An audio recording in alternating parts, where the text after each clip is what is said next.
नमस्कार मित्रांनो, जर तुमचं 10वी झालं असेल किंवा तुमचं कोणत्याही शाखेतलं ग्रॅज्युएशन जरी झालं असेल, तरी पण तुम्हाला या ठिकाणी वेगवेगळी पदं आहेत मित्रांनो. पगार पण या ठिकाणी चांगला आहे आणि फॉर्म भरायचे अजूनही डेट मित्रांनो चालू आहे. त्यामुळे फॉर्म भरला नसेल तर फॉर्म भरून घ्या. फॉर्म भरल्यानंतर आपल्याला त्याची परीक्षा असते. तर त्या परीक्षेचं संपूर्ण पॅटर्न कसं असणार आहे, टेक्निकलचं नेमकं काय वाचायचं, नॉन टेक्निकलचं नेमकं काय वाचायचं, हे आपण ह्या व्हिडिओमध्ये डिटेलमध्ये पाहणार आहोत. आणि जर तुम्ही आपली ऑलरेडी ही बॅच घेतली असेल तर एक्स्ट्रा तुम्हाला काही घ्यायची गरज नाही. याच बॅचमध्ये मित्रांनो आपले PDCCसाठी म्हणजेच या ठिकाणी जर बघितलं परभणी DCCसाठी जो पण या ठिकाणी प्रश्नपत्रिका आहेत त्या पण यामध्येच तुम्हाला ॲड होतील. त्यामुळं त्याचा काय ताण घेऊ नका. कारण अजून सुद्धा या ठिकाणी लातूर DCCची मित्रांनो 300-350 लिपिकची जाहिरात येते ग्रॅज्युएशनवरून. त्यामध्ये काही पदं 10वी-12वीवरून पण असतील. त्यानंतर जर या ठिकाणी बघितलं पुणे DCCची मित्रांनो या ठिकाणी जाहिरात येणार आहे. जसं की त्यांच्या वेबसाईटवरती जर गेलं तरी आपल्याला या ठिकाणी दिसून येत आहे की बाबा लातूर DCCची जवळपास या ठिकाणी जर आपण बघितलं तर 375 जागांसाठी ही वेगवेगळ्या पदांची या ठिकाणी जाहिरात येत आहे. त्यामुळं अशा भरपूर साऱ्या PDCCची असेल ती PDCCची आपल्याला माहिती 1 तारखेलाच येणार होते, परंतु नंतर त्यांनी काय केली मित्रांनो ही जाहिरात जे सध्या इलेक्शन चालू आहे त्यामुळे ही पुढे काय केली पोस्टपोन केलेली आहे. त्यामुळे ही कधीही डिसेंबर एंडिंगपर्यंत याची जाहिरात तुम्हाला या ठिकाणी पाहायला भेटेल. नंतर छत्रपती संभाजीनगरची आहे. अशा भरपूर या ठिकाणी जाहिराती मित्रांनो जिल्हा मध्यवर्ती बँकेच्या आहेत. जळगाव DCCची या ठिकाणी येत आहे मित्रांनो. त्यानंतर अगोदर ज्या वेगवेगळ्या जाहिराती अजून आलेल्या आहेत त्यांच्या परीक्षा नाही झालेल्या आहेत तर त्यांची पण तुम्हाला या ठिकाणी तयारी एकत्रित करायची असेल तर आपली ही बॅच परिपूर्ण आहे. आतापर्यंत आपण यामध्ये 41 प्रश्नपत्रिका तुम्हाला यामध्ये दिलेल्या आहेत आणि इथून पुढे अजून त्यामध्ये वेगवेगळ्या या ठिकाणी प्रश्नपत्रिका ॲड होत राहतील हे लक्षात ठेवा. फक्त 499 आहे. कसं घ्यायचं आहे तर 72 48 93 01 76 मला फक्त 499 फोनपे किंवा गुगल पे करून त्याचा स्क्रीनशॉट याच व्हॉट्सअपला पाठवला की तात्काळ तुम्हाला या बॅचमध्ये ॲड केलं जातं आणि सर्व कंटेंट तात्काळ तुम्हाला यामध्ये दिलं जातं. मग आपण व्हिडिओला सुरुवात करूया. व्हिडिओ पाहिल्यानंतर तुम्हाला काही जरी डाऊट वाटलं तर या नंबरला काय करा, कॉल करा, व्हॉट्सअप करा. फक्त अगोदर व्हिडिओ कंप्लीट पहा मित्रांनो. त्यानंतर तुम्हाला डाऊट पडले तर या नंबरला तुम्ही काय करा, कॉल करा किंवा व्हॉट्सअप करा. जसं की या ठिकाणी जर आपण बघितलं परभणी DCC कोऑपरेटिव्ह बँक म्हणजेच या ठिकाणी आपण PDCC म्हणू शकतो, परभणी जिल्हा मध्यवर्ती सहकारी बँक म्हणू शकतो. मग यामध्ये जर बघितलं तर वेगवेगळी पदं आहेत. जसं की लॉ ऑफिसर आहे, चार्टर्ड अकाउंटंट आहे, IT बँकिंग ऑफिसर आहे. परंतु या 3 पदांना अनुभव लागतो आहे. 2-2 वर्षाचा त्यांनी अनुभव सांगितला. त्यामुळे आपण याबद्दल जास्त डिस्कस नाही करणार. ज्यांना अनुभव असेल तर त्यांनी तात्काळ या ठिकाणी त्यासाठी सुद्धा भरलं पाहिजे. परंतु अशा पदं बघणार आहोत की ज्यांना अनुभव लागत नाही. जसं की या ठिकाणी IT बँकिंग ऑफिसरसाठी या ठिकाणी जर तुमचं इंजिनिअरिंग झालं असेल म्हणजे BE कॉम्प्युटर, BTech कॉम्प्युटर सायन्समध्ये झालं असेल, BE इलेक्ट्रॉनिक झालं असेल तर तुम्ही त्या पदासाठी या ठिकाणी करू शकता.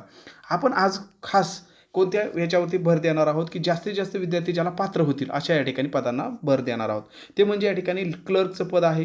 त्यानंतर सब स्टाफचं पद आहे मित्रांनो. अकाउंटंटसुद्धा ज्यांचं BCom झालेलं आहे, BComमध्ये 50% ज्यांना मार्क मिळालेले आहेत तर त्यांनी काय करायचं मित्रांनो, तर त्यांनी या ठिकाणी अकाउंटंटसाठी फॉर्म भरायचा. ठीक आहे, अकाउंटंट जर तुम्हाला अनुभव असेल तर ओके. परंतु आता विदाऊट अनुभवाची इथून पुढं खरी या ठिकाणी पदं सुरू होत आहेत. ते म्हणजे जर आपण बघितलं आणि पदं पण चांगली आहेत. जसं की बघा एकट्या क्लर्कसाठी 129 पदं आहेत. किती? 129 पदं आहेत. आणि काय पाहिजे मित्रांनो या ठिकाणी तर कोणत्याही शाखेचं तुम्हाला okay graduate from any recognised university okay with minimum 50% mark candidate having degree in computer science or BSc computer or any engineering branch with minimum 50% mark will be prepared. Okay. मग इथं जर आपण बघितलं जे त्यांनी या ठिकाणी काय केलं मित्रांनो तर फुल स्टॉप द्यायचा विसरल्यामुळं या ठिकाणी बऱ्याच विद्यार्थ्यांचं कन्फ्युजन होत आहे की इथं त्यांनी graduate from any recognised university असं म्हटलेलं आहे. हे आपल्यासाठी महत्त्वाचं आहे. With minimum 50% mark candidate having. आता इथून पुढं जे आहे ते त्यांना काय केलं जाईल, प्रेफरन्स दिला जाईल म्हणते. काय केलं जाईल मित्रांनो, प्रेफरन्स दिला जाईल. हे आपण या ठिकाणी लक्षात ठेवायचं आहे. म्हणजे तुमचं जर या ठिकाणी कोणत्याही शाखेतलं ग्रॅज्युएशन असेल, आर्ट्स असू द्या तरी पण फॉर्म भरू शकता, कॉमर्स असू द्या तरी पण फॉर्म भरू शकता, सायन्स असू द्या तरी पण तुम्ही या ठिकाणी क्लर्कसाठी फॉर्म भरू शकता. हे आपण या ठिकाणी लक्षात ठेवायचं आहे. आणि जर स्टेनोग्राफरसाठी भरायचं असेल त्याची एक जागा आहे तर त्यासाठी तुम्हाला स्टेनो झालेलं पाहिजे. त्याचा काय ताण घेऊ नका. आपल्याला फक्त काय आहे क्लर्कसाठी पाहिजे, लिपिक पदासाठी. तर लिपिक पदासाठी तुमचं कोणत्याही शाखेतलं ग्रॅज्युएशन असेल तरी सुद्धा तुम्ही या ठिकाणी काय करू शकता मित्रांनो, फॉर्म भरू शकता. जर तुमचं वय 21 ते 38 या दरम्यान असेल तर. समजा तुमचं ग्रॅज्युएशन नाही झालं, फक्त 10वी पास झालेलं आहे तर 10वी पासवरून मित्रांनो सब स्टाफ पिऊनचं हे पद आहे मित्रांनो. त्याला 5 जागा आहेत. आणि इथं जर बघितलं 21 ते 38 वर्ष जर असेल तर तुम्ही फॉर्म भरू शकता. जर तुमच्याकडे ड्रायव्हिंग लायसन्स असेल तर तुम्ही या ठिकाणी ड्रायव्हर म्हणून सुद्धा या ठिकाणी काय करू शकता, फॉर्म भरू शकता. तर हे तर झालं ज्यांनी फॉर्म भरला नसेल तर ते विद्यार्थी या ठिकाणी काय करू शकता मित्रांनो, फॉर्म भरू शकता. हे आपण या ठिकाणी लक्षात ठेवायचं आहे. आता फक्त जे क्लर्कसाठी फॉर्म भरत आहे तर त्या क्लर्कसाठी फॉर्म भरणाऱ्यांना 50% मार्क असणं मित्रांनो त्यांनी बंधनकारक केलेलं आहे. ठीक आहे. काय पाहिजे मित्रांनो, 50% तुम्हाला तुमच्या आर्ट्समध्ये असू द्या, सायन्समध्ये असू द्या, कॉमर्समध्ये 50% कमीत कमी पाहिजे तर तुम्ही फॉर्म भरू शकता. हे आपण या ठिकाणी लक्षात ठेवायचं आहे.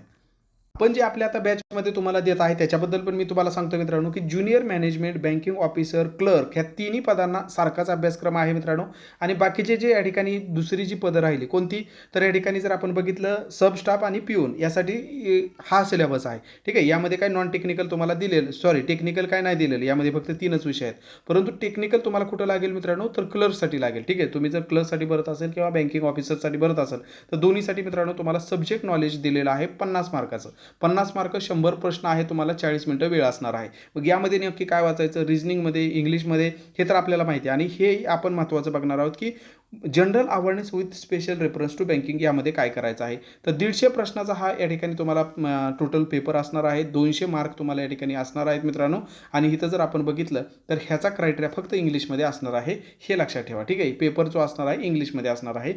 सगळेच्या सगळे या ठिकाणी जे पण स्टाफचा असेल, पिऊनचा असेल, क्लर्कचा असेल, ऑफिसरचा असेल, सगळेच्या सगळे इंग्लिशमधून असतील असं त्यांनी सांगितलेलं आहे. आणि IBPS घेणार आहे, त्यामुळे IBPSच्या पॅटर्ननुसार तुम्हाला प्रत्येकी 5 ऑप्शन असतील, हे पण या ठिकाणी लक्षात ठेवा. निगेटिव्ह मार्किंग सुद्धा तुम्हाला दिलेलं आहे मित्रांनो. 0.25 एवढं तुम्हाला या ठिकाणी निगेटिव्ह मार्किंग असणार आहे. आणि पेपर फक्त इंग्लिशमध्ये असणार आहे असं त्यांनी स्पष्टपणे दिलं आहे. त्यामुळे कट ऑफ कमी लागेल, पण इंग्लिशला काय घाबरायची गरज नाही. कारण हा जो काही टेक्निकल दिलेला आहे, अकाउंट ऑफिसर असेल किंवा या ठिकाणी लिपिकसाठी आहे, तर सारखा सिलेबस दिलेला आहे.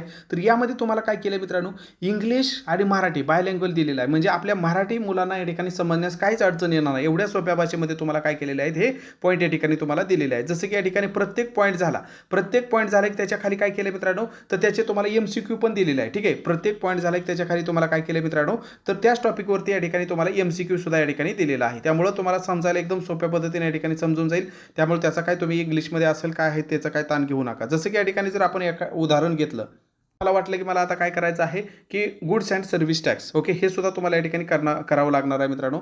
तर हे जर आपण बघितलं तर या ठिकाणी अगोदर त्याबद्दल या ठिकाणी तुम्हाला थेअरीमध्ये सांगितलेलं आहे मित्रांनो की बाबा ह्याची सुरुवात कधीपासून झालेली आहे, GST म्हणजे काय आहे, कसं आहे, कधीपासून लागू झाली, स्टेट GST किती आहे, सेंट्रल GST किती आहे, हे तुम्हाला यामध्ये सांगितलेलं आहे. त्यानंतर मग तुम्हाला या ठिकाणी बाबा त्याच्यावरती जसे प्रश्न बनत आहेत त्याचे सेट वेगवेगळे केले आहेत की GSTचा या ठिकाणी फुल फॉर्म काय आहे, अगदी बेसिकपासून सुरुवात.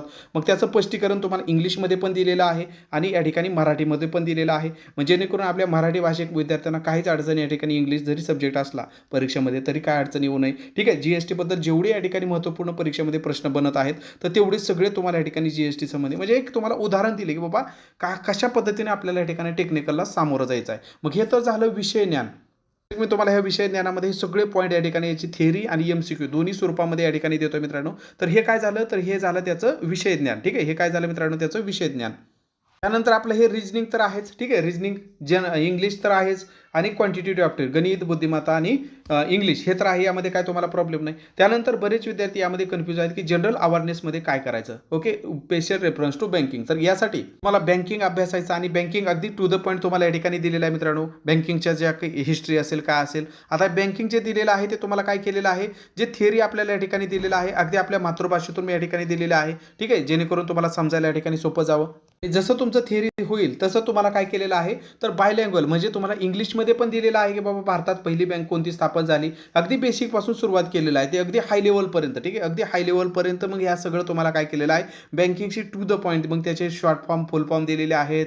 त्यानंतर बँकिंग विषय दिलेला आहे, चेक्स विषय दिलेला आहे मित्रांनो, अकाउंटच्या टाईप विषय दिलेला आहे. सगळं डिटेलमध्ये काय केलेलं आहे आपण यामध्ये तुम्हाला कव्हर केलेलं आहे. त्यामुळे याच्या पलीकडे बँकिंग तुम्हाला करायची काहीच गरज पडणार नाही. एवढी सगळी खबरदारी घेतलेली आहे. आणि दोन्ही भाषेत दिल्यामुळं तुम्हाला या ठिकाणी पेपर भविष्यामध्ये मराठीमध्ये येऊ द्या किंवा इंग्लिशमध्ये. आता हे परभणी DCCचं इंग्लिशमध्ये येणार आहे तर तुम्हाला इंग्लिशमध्ये या ठिकाणी दिलेलं आहे बँकिंगचं. त्यामुळे त्याचा काहीच प्रॉब्लेम नाही. तुम्ही या ठिकाणी इंग्लिशमध्ये करा. आणि जर तुम्हाला उद्या लातूर DCC आले, पुणे DCC आली किंवा अजून कोणती तुम्ही भरलेला SDCC असेल, JDCC असेल, अशा वेगवेगळ्या जिल्ह्याचे ज्या भरत्या आहेत मित्रांनो, तर त्यासाठी तुम्ही काय करू शकता, वरचं या ठिकाणी वाचू शकता. काहीच प्रॉब्लेम नाही. ऑप्शन पण तुम्हाला दोन्ही भाषेमध्ये या ठिकाणी ठेवलेला आहे. स्पष्टीकरण सुद्धा अगदी डिटेलमध्ये दिलेलं आहे.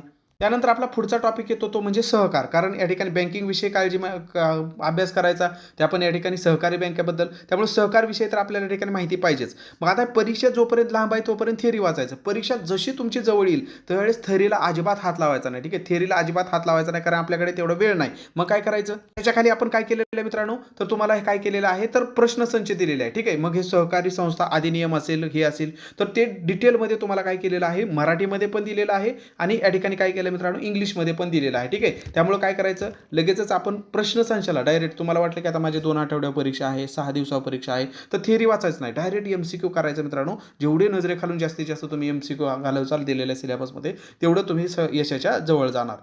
नंतर सहकारी बँकेचा महत्त्वाचा म्हणजे कृषी आणि ग्रामीण अर्थव्यवस्था. काय मित्रांनो, कृषी आणि ग्रामीण व्यवस्था. तर ह्याचे पण सगळे पैलू आपण काय केलेले आहे, त्यामध्ये चाच पडलेले आहे. सगळे जे डिटेलमध्ये जे परीक्षेला येते, तर ते एकदम डिटेलमध्ये आपल्या मातृभाषेमध्ये दिलेलं आहे. आणि त्यानंतर त्याचे जे काही MCQ आहेत मित्रांनो, त्याचे जे MCQ आहेत, तर ते MCQज तुम्हाला काय केलेले आहे त्या ठिकाणी बायलँग्वेज दिलेले आहेत. म्हणजे मग आता कृषी म्हणलं की नाबार्ड आलं, मग या नाबार्डमधले डिटेलमध्ये दिलेलं आहे मित्रांनो, अगदी डिटेलमध्ये सगळं काही या ठिकाणी. कृषी म्हटलं की सगळं कृषी आणि अर्थव्यवस्था, ग्रामीण अर्थव्यवस्था विशेष करून, तर त्या रिलेटेड एकदम टू द पॉईंट यामध्ये दिलेला आहे. त्यामुळे याच्या पलीकडे तुम्हाला काही बघायची गरज पडणार नाही. बाकीचं जसं की आपण या ठिकाणी बघितलेलं आहे मित्रांनो, कृषी, आता हे प्रत्येक जर सांगत बसला तर व्हिडिओ खूप लॉंग होईल. कृषी, ग्रामीण अर्थव्यवस्था, बँकिंग, सहकार, कॉम्प्युटरबद्दल प्रश्न असेच थिअरी प्लस MCQ तुम्हाला आहेत. बाकी मग इतिहास, भूगोल, मराठी व्याकरण, सामान्य ज्ञान हे तर दिलेलं आहे.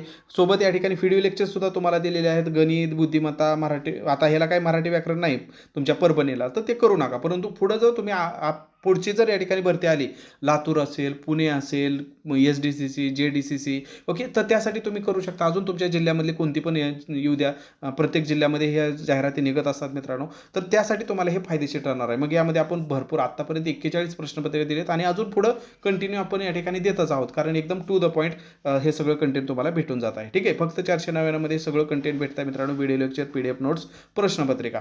त्यामुळे आपल्या संग्रही राहू द्या, कोणतीही यामध्ये मित्रांनो कसर ठेवलेली नाही. आपल्याला यशापर्यंत घेऊन जाण्यासाठी जे जे आहे ते सगळं तुम्हाला यामध्ये दिलेलं आहे. ओके, कसं घ्यायचं आहे ते तर सांगितलंच. फक्त 499 काय करायचं, 7248930176 या नंबरला फोनपे किंवा गुगल पे करून त्या स्क्रीनशॉट याच नंबरला पाठवला, हे सगळं कंटेंट तुम्हाला तात्काळ दिलं जाईल. अजून दुसऱ्या जाहिराती आले की ते पण मी तुम्हाला लगेच या ठिकाणी अपडेट देईल. तोपर्यंत परभणी DCCचा फॉर्म भरला नसेल, फॉर्म भरून घ्या मित्रांनो. अजून या ठिकाणी फॉर्म भरण्याची जी डेट आहे ती अजून चालू आहे. जसं या ठिकाणी आपण खाली गेलं तर इथं दिलेलं आहे कधीपर्यंत तुम्ही फॉर्म भरू शकता.